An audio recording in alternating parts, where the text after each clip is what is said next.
Houve 4 finais de semana nesta temporada onde a Federação não verificou o desgaste do plank, ou seja, do fundo. Vamos ver quais são esses finais de semana e por que isso aconteceu e porque é totalmente errado. Precisamos falar também sobre novos acordos da Ferrari, de novos possíveis engenheiros que podem chegar a Maranello e também sobre a situação mundial, porque vários ex-pilotos deram suas opiniões. Antes de começar, por favor, se vocês gostam dos vídeos do canal, deixem um like, inscrevam-se e ativem as notificações para não perderem nenhum vídeo no canal. Todos os dias abordamos todas as notícias sobre Fórmula 1 e especificamente sobre a Ferrari e me digam sua opinião nos comentários. Enquanto isso, agradeço também a Roberto Fórmula 1 por ter feito esta tabela e que nos mostra todos os finais de semana da temporada e os vários controles que são realizados no carro, desde o desgaste do ski até o desgaste do plank. Em resumo, vários controles são realizados nos carros. Mas vejam que são 4 finais de semana, os marcados em vermelho, ou seja, Austrália, Mônaco, Bélgica e México, onde não foram realizados controles. Não há nenhum controle sobre os carros nesses 4 finais de semana. E isso é algo alarmante, porque, sendo carros de efeito solo, onde aproveitam ao máximo os canais Venturi para gerar carga, deveriam sempre realizar controles. E em 22 corridas disputadas até agora, houve 4 finais de semana em que não foram realizados controles no fundo. É algo alarmante, na minha opinião, para dizer o mínimo, e é realmente um problema. E além disso, aqui eu me conecto a um ponto importante porque também há o Dr. Hobbs, que é famoso por fazer várias análises técnicas, que recebeu informações de vários aerodinamicistas presentes dentro do box da Fórmula 1. Agora, vou mostrar a vocês também um artigo que relatou problemas em Austin. Na verdade, vou traduzir para vocês o que o Dr. Hobbs disse. Após as qualificações em Austin, alguém no paddock me disse: olhe atentamente para a McLaren, porque eles andam muito baixos em relação ao asfalto e nas curvas rápidas são muito rápidos. E depois eu disse a ele: eu vi isso, mas ninguém me deu nenhum ponto interessante. Mas conversando com vários aerodinamicistas, havia um consenso geral de que o fundo da McLaren não é um monstro de aerodinâmica, mas é um bom trade-off, ou seja, consegue ter um bom compromisso em todas as curvas e no equilíbrio das curvas em geral. De fato, muitas equipes no grid estão concentradas em diferentes maneiras de gerar desempenho a partir do fundo e a McLaren usa uma contração e uma perfilagem do fundo para criar um bom equilíbrio de desempenho e não ser um monstro em termos de pico de aerodinâmica, mas consegue gerar um bom equilíbrio nas várias curvas. Em essência, o que o Dr. Hobbs diz é que não é que a McLaren é a mais rápida porque tem mais carga aerodinâmica e tem um pico de carga muito alto, mais alto que todos os outros, mas consegue encontrar um bom trade-off, um bom compromisso em várias curvas que permite ser rápida na maioria dos circuitos e na maioria das curvas. Ao contrário, equipes como o Red Bull escolheram uma estratégia diferente e buscaram ter vórtices mais complexos dentro dos canais Venturi e tentar desenvolver também carga através de uma espécie de não bargeboard, mas podemos chamar de apêndices aerodinâmicos presentes na entrada dos fundos, então das floor edges, que tentam produzir mais carga aerodinâmica dos lados que depois se inserem dentro dos canais Venturi. A desvantagem, portanto, o aspecto negativo dessa escolha é que é um pouco difícil de ajustar de acordo com os circuitos, porque é um sistema muito complexo de vórtices que varia dependendo das condições e também dependendo dos circuitos, obviamente do tipo de curvas. A Ferrari está no meio entre a escolha da McLaren e da Red Bull, enquanto a Mercedes está mais próxima da McLaren em sua perfilagem do fundo.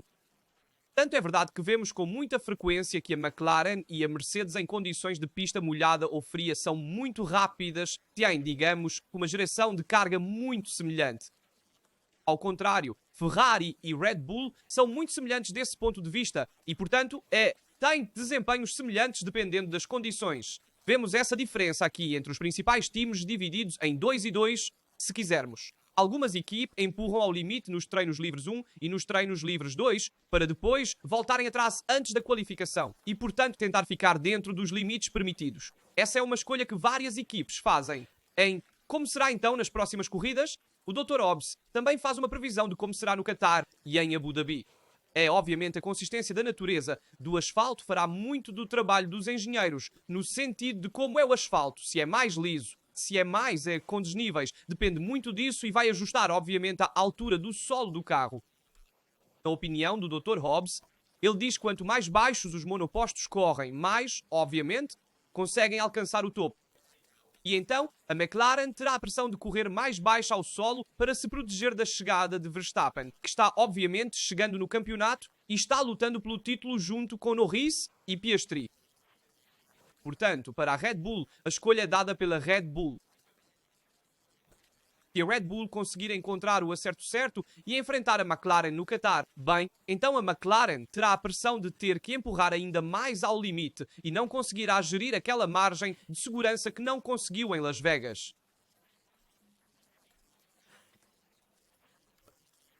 Então é um tema complicado, mas é um tema. Quanta performance consegue extrair do fundo para ir ao topo, para lutar lá na frente? Esse é o ponto crucial. É tentar não ser desclassificado, obviamente, porque se você desgastar muito o plank, você terá instabilidade aerodinâmica e, bem, corre o risco de desclassificação ou de ter um carro mais instável se for muito extremo. Então a pressão aumenta e a McLaren não é imune à pressão, então veremos como enfrentará as próximas corridas. Atenção, porque o tema do fundo é um tema fundamental, porque é um tema que já se fala há muito tempo. Vimos na última corrida o quanto isso se tornou crucial. Então, se Norris fizer 2 pontos a mais que Verstappen e Piastri no Qatar, ele será campeão do mundo de 2025. Então, atenção a este ponto também, porque Verstappen é obrigado a vencer para se tornar campeão, se obviamente Norris conseguir bons resultados. Atenção a este aspecto, porque é preciso considerar também a corrida no Qatar. De fato, a desclassificação da McLaren reacendeu obviamente o campeonato de pilotos e agora chegamos às 2 corridas finais, Qatar e Abu Dhabi, que serão realmente muito difíceis de gerir do ponto de vista mental, mesmo para os pilotos. E Lando Norris mostrou ter algumas fraquezas na largada. De fato, se ele disse que queria ficar longe dos problemas, é verdade que na largada, na curva 1 em Las Vegas, ele saiu da pole position e logo perdeu 2 posições para Verstappen e Russell, ficando em terceiro após a primeira volta. Enfim, então atenção também a este ponto, porque se você chega à fase final do campeonato, não pode se dar ao luxo de perder pontos dessa maneira. E Helmut Marko disse: quando Norris larga ao lado de Max, percebe-se que seus nervos não aguentam a pressão. E vimos que Norris não consegue manter a concentração, não consegue estar em seu nível quando Max está ao lado, quando Max Verstappen está por perto, e vimos a largada de Las Vegas dominada. Então veremos como a própria McLaren gerenciará a situação nas próximas corridas. Então Norris é sempre honesto, não há desculpas. Eu errei, freei muito tarde na largada em Las Vegas, tentando me acalmar depois. Mas se Max te derrota por 20 segundos, bem, ele certamente foi melhor que eu naquele dia, naquela corrida. Foi o próprio Norris que disse isso, admitindo a força de Verstappen. E isso mostra um pouco a fraqueza, na minha opinião, de Lando, que sempre reconhece que Verstappen é melhor do que ele. Mas então, como você pode enfrentá-lo e vencê-lo na pista, se tornar campeão e ser superior a Verstappen? Dito isso, vamos ver primeiro as notícias sobre a Ferrari, porque atenção, há uma nova parceria que a Auto Racer noticiou de fato. A Ferrari assinou um novo acordo de 10 anos com o parceiro histórico Shell. Serão fornecidos 650 GWh de energia renovável para reduzir a pegada de carbono das atividades produtivas de Maranello. Portanto, uma excelente parceria, uma excelente renovação para a Ferrari. Era necessário, era preciso continuar nessa linha, também vista nos anos anteriores, de uma excelente parceria entre os dois. E além disso, há rumores sobre a chegada de Andy Cowell à Ferrari. Atenção a isso porque é muito importante. Agora vou mostrar a vocês o gráfico. De fato, a Ferrari considerou Andy Cowell para substituir Cardile. Isso é devido, obviamente, ao seu histórico no design de monopostos. Vasseur está monitorando a situação, obviamente, porque neste momento Andy Cowell está na Aston Martin a partir de julho de 2024 e dependerá muito se Vasseur quiser criar o papel de CTO. E então, se Andy Cowell quiser enfrentar um novo desafio em um novo ambiente, ou seja, na Ferrari, obviamente, Cowell pode estar disponível em breve e, nesse caso, pode-se reunir com Serra e Hamilton. Loic Serra desejado por Vasseur e ex-engenheiro da Mercedes, Hamilton obviamente vindo da Mercedes e também Andy Cowell teve experiências na Mercedes antes das experiências na Aston Martin. Ele trabalhou, se não me engano, de 2008 a 2023 na Mercedes, primeiro com um papel mais secundário na preparação da unidade de potência da Mercedes, depois como diretor-geral do departamento de motores da Mercedes. Então, um papel fundamental na era híbrida, onde a Mercedes tinha uma vantagem muito grande sobre todos os adversários no início da era híbrida. Falo de 2014 em diante. Veja bem, Andy Cowell era o diretor desse departamento. Então não é um engenheiro qualquer. É um engenheiro que pode ser muito importante para a Ferrari. Um bom golpe, na minha opinião. Então, se ele está no mercado, se está disponível no mercado, a Ferrari faria bem em levá-lo para casa e trazê-lo para Maranello. Sempre resta a dúvida se ele tem vontade de se mudar e ir para Maranello, pois atualmente trabalha na Aston Martin, então na Inglaterra, então é preciso ver. É um pouco o mesmo discurso também de Adrian Newey sobre isso, se ele quer mudar de vida deste ponto de vista. Outro aspecto a favor de Andy Cowell é que ele vem de um ambiente puramente britânico. Agora ele trabalha na Aston Martin, antes trabalhou na Mercedes, antes ainda trabalhou na Cosworth, na BMW, então poderia ajudar desse ponto de vista. Ele seria chamado como CTO, então diretor-geral a nível técnico, e também para gerenciar a atividade de fundo, também no nível de design do carro. Então veremos se ele chegará. Mas certamente esta era uma ótima notícia para a Ferrari. Vamos também falar sobre o conselho dado por Sebastian Vettel a Lewis Hamilton. De fato, Vettel disse: "Eu só dei um conselho a Lewis Hamilton, que é em IMPA. É fundamental aprender italiano quando você está na Ferrari." Ele disse: "O único conselho que te dou é aprender bem o italiano, porque é a língua falada dentro de Maranello." Este é um ótimo conselho, também na minha opinião, para Lewis, para a pausa de inverno tentar aprender muito italiano, porque é fundamental em Maranello para a integração completa com a equipe. De fato, Gunther Steiner se pronunciou sobre a Ferrari e sobre motivar Lewis Hamilton após o que aconteceu em Las Vegas.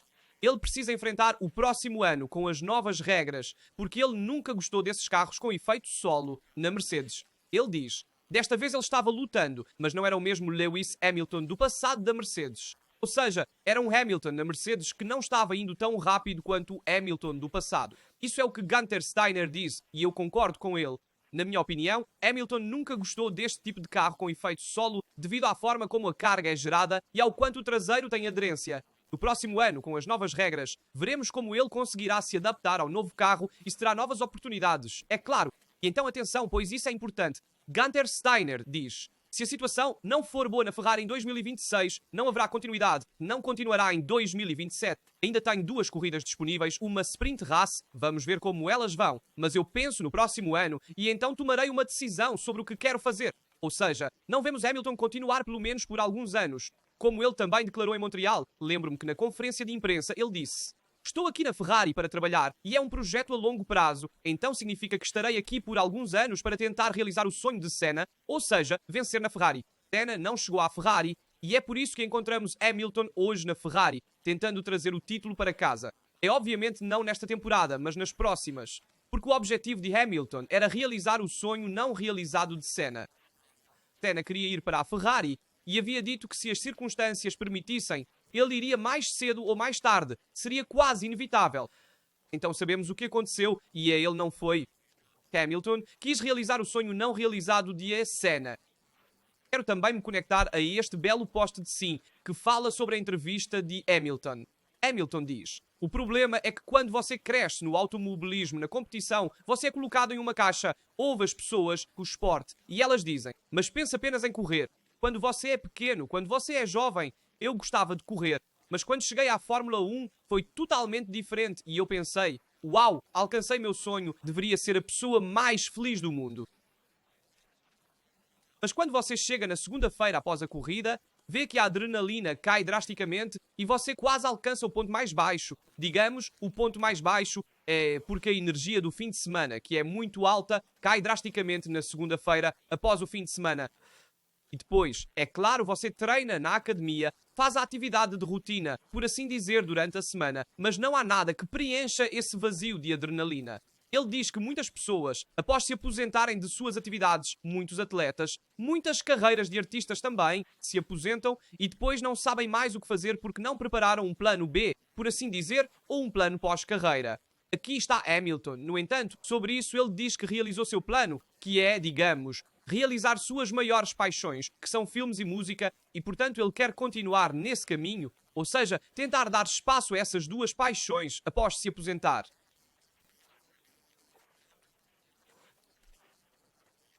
2026 será fundamental para entender o seu futuro. Ou seja, se em 2026 você chegar com um novo ciclo regulatório e perceber que o carro está pronto para lutar na frente, mesmo que não seja perfeito, mas há potencial para lutar pelas primeiras posições e talvez até pelo título, então você fica mais alguns anos. Se você perceber que o carro é realmente impossível de dirigir como o carro deste ano, então você pode pensar em uma aposentadoria antecipada. Concordo com Gunther Steiner e acho que Hamilton também sabe disso. Mas ao mesmo tempo, muitos disseram que sim, a adrenalina diminui na segunda-feira após o fim de semana de corrida, mas há uma pessoa, um campeão mundial, que consegue compensar essa adrenalina que cai na segunda-feira, e esse é Max Verstappen. De fato, muitos dizem que Verstappen consegue manter o foco e ser tão forte todo o fim de semana, porque obviamente ele é um piloto talentoso, um 4 vezes campeão mundial, mas também porque joga muito, usa muito o simulador e faz muitas corridas de simulação. E isso compensa a falta de adrenalina de um fim de semana de corrida de Fórmula 1, passando a semana treinando no simulador. E essa é uma característica importante das novas gerações, na minha opinião, de pilotos que estão constantemente treinando em termos de adrenalina, nunca desligam e conseguem treinar muito bem os reflexos, as trajetórias, inovar também no estilo de pilotagem, e isso com certeza Max Verstappen fez escola com o seu uso do simulador. E muitos dizem, Max, na Ferrari em 2027 poderia trazer a glória como fez Michael Schumacher. Então já há torcedores que pensam em Verstappen na Ferrari em 2027, provavelmente no lugar de Hamilton, que pode se aposentar no final de 2026. Portanto, já existem vários cenários contrastantes. Há quem queira Hamilton por muitos anos, há quem queira que Hamilton vença o título, há quem queira Verstappen na Ferrari, há quem queira que Verstappen crie seu próprio ciclo como Schumacher fez no início dos anos 2000. Então são algumas opiniões contrastantes. Na minha opinião, hoje para Verstappen a prioridade não é ir para a Ferrari, mas para a equipe que lhe permita vencer. Ou seja, Verstappen tem uma mentalidade diferente de Hamilton sobre isso. Verstappen quer ir para a equipe vencedora. Hamilton quis realizar o sonho de seu ídolo Ayrton Senna e também, obviamente, o próprio sonho de Hamilton de ir para a Ferrari. Se a Ferrari for competitiva pelo título, também poderíamos pensar em Verstappen na Ferrari. Mas é mais provável que Verstappen vá para a Mercedes no futuro. Essa é a minha opinião. Mas me digam a de vocês. É claro, nos comentários, estou curioso para ler e responder a todos. E cobri tudo. Gostaria de também compartilhar as palavras de Ross Brown sobre a temporada de Fórmula 1, que diz que promove o equilíbrio da atual temporada de Fórmula 1. Se me perguntassem quem vencerá a próxima corrida, acredito que teria dificuldade em dizer e também teremos dificuldade. Quem vencerá no Qatar, não sabemos. O britânico ainda acredita em Hamilton. Ross Brown acredita em Hamilton. E isso é importante porque Ross Brown foi quem criou o ciclo de Schumacher na Ferrari. E antes, ele também estava na net, onde fez a diferença. A Ferrari deve fazer a coisa certa com as novas regras. Se a Ferrari fizer a coisa certa com as novas regras, Hamilton pode voltar a ser competitivo e lutar pelo título também com a Ferrari. Portanto, isso é importante porque, dito por Ross Brown, tem um certo impacto. Mas, ao mesmo tempo, destaco este gráfico interessante de Piero Ladisa, que diz: já se passaram 13 anos desde que um piloto da Ferrari, Alonso neste caso, chegou a disputar o título de Fórmula 1 no último grande prémio. Vettel, Leclerc, agora Hamilton, se depararam com carros que não conseguiram destacar seu talento no médio-longo prazo. E nisso estou absolutamente de acordo. Vou mostrar também aqui as várias imagens de Alonso, Vettel, Leclerc e Hamilton. E também há a questão de Leclerc que já abordamos. Atenção, ele pode ir para a Aston Martin em 2027, no caso de a Ferrari não ser competitiva em 2026. E esse é um ponto importante porque é verdade.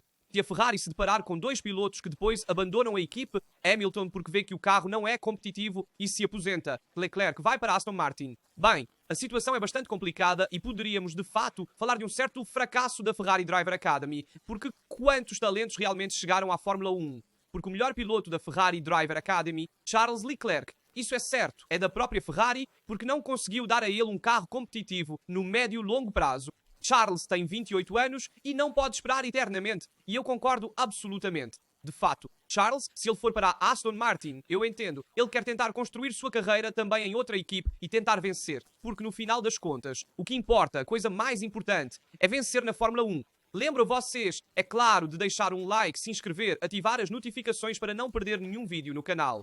Deem-me a sua opinião, é claro, sobre todos os tópicos que abordamos no vídeo.